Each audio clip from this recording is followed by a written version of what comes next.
आज हम आपको एक ऐसी short funny story in Hindi बताने जा रहे हैं। ये सास बहू की कहानी है। इसमें एक मूर्ख बहू रहती है जिसकी हरकतें बहुत ही नासमझ इंसान की तरह होती है। तो ये फनी स्टोरी इन हिंदी पढ़िए और मजे लीजिए। मूर्ख बहू, short funny story in Hindi.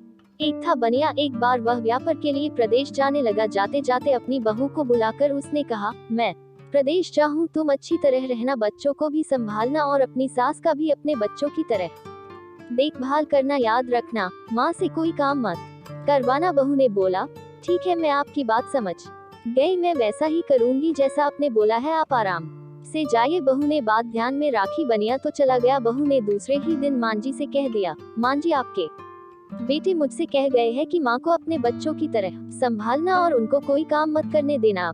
आप घर का कोई काम मत कीजिए, आप तो इन बच्चों के साथ खेलिए, खाए और मौज करिए। मांझी गहरे सोच में पड़ गई। फिर बोली बहू, ठीक है, अब मैं ऐसा ही करूंगी। कुछ दिनों के बाद बहू ने अपनी बेटी के कान छिदवाया। उस समय बहू को अपने पति की यह बात याद आई कि माँ को बच्चों की तरह ही संभालना है। इसीलिए बहू ने मांझी के कान छिदवाने की बात सोची।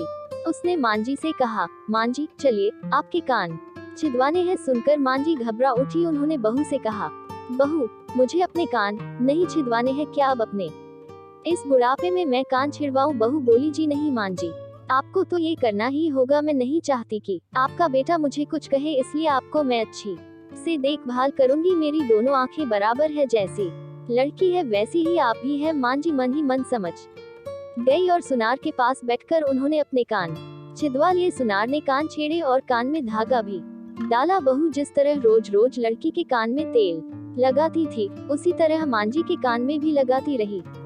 रोचक कहानियां पदे एक एक मुट्ठी। थोड़े दिनों बाद बहू ने अपने बेटी के लिए बाली बनवाई तो उसे अपने पति की बात आई। फिर उसने मांझी के लिए भी बाली बनवाए और कहा, आइए, आपको ये बाली पहना दूं। मांझी ने कहा, बहू, मुझको बाली क्यों पहनाती हो? मैं बुढ़ी हूँ, मुझे इसकी जरूरत नहीं है। बाली तुम अपनी बेटी को पहनाओ, मुझको नहीं पहननी है। लेकिन बहू नहीं मानी। जबरदस्ती करके मांझी को बाली पहना ही दी। राजा की कहानी पड़े समाधि। इसके पश्चात मांझी छोटे बच्चों के साथ अपना मनोरंजन करती, घूमती, खेलती और कई तरह की मौज मस्ती करती। बहू ने एक बढ़िया दिन देखकर अपने बेटे को नाई से चोटी रखवा ली। फिर बहू को मांझी की याद आ गई। मांझी बच्चों के साथ खेल रही थी, उन्हें वहां से बुलवा लिया और कहा, मांझी, आइए, नाई के सामने बैठिए, अपने लड़के की तरह मुझे आपके सिर पर भो चोटी रखवानी है। जब गोविंद की चोटी रखवाई है तो आपके क्यों न रखवाऊं, इसलिए आप जल्दी आइए।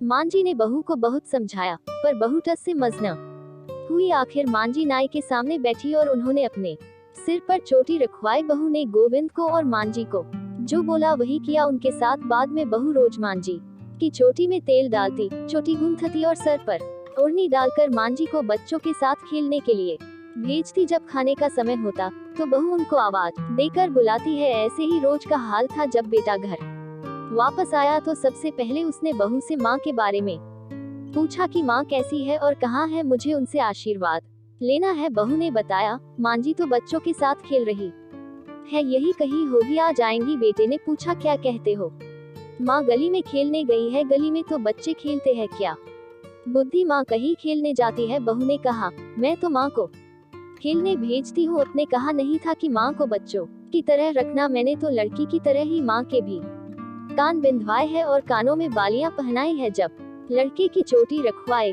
तो मैंने माँ की भी चोटी रखवा ली थी। जब मैं सबको खेलने भेजती हूँ तो माँ को क्यों न भेजूं? मुझको सबके साथ साथ एक सा व्यवहार करना चाहिए। पति समझ गया कि उसकी मूर्ख स्त्री की अकल का दिवाला निकल गया है। बाद में पति के कहने पर बहू ने माँ को पुकारा। मांझी गली में से खेलती खेलती आई और अपने बेटे को देखकर उसकी आंखों में आंसू छलछला आए। माँ की हालत देखकर बेटा भी दुखी हो उठा। बहू की मूर्खता के लिए बेटे ने माँ से माफी मांगी और बहू को बड़ी उल्टी सीधी सुनाई।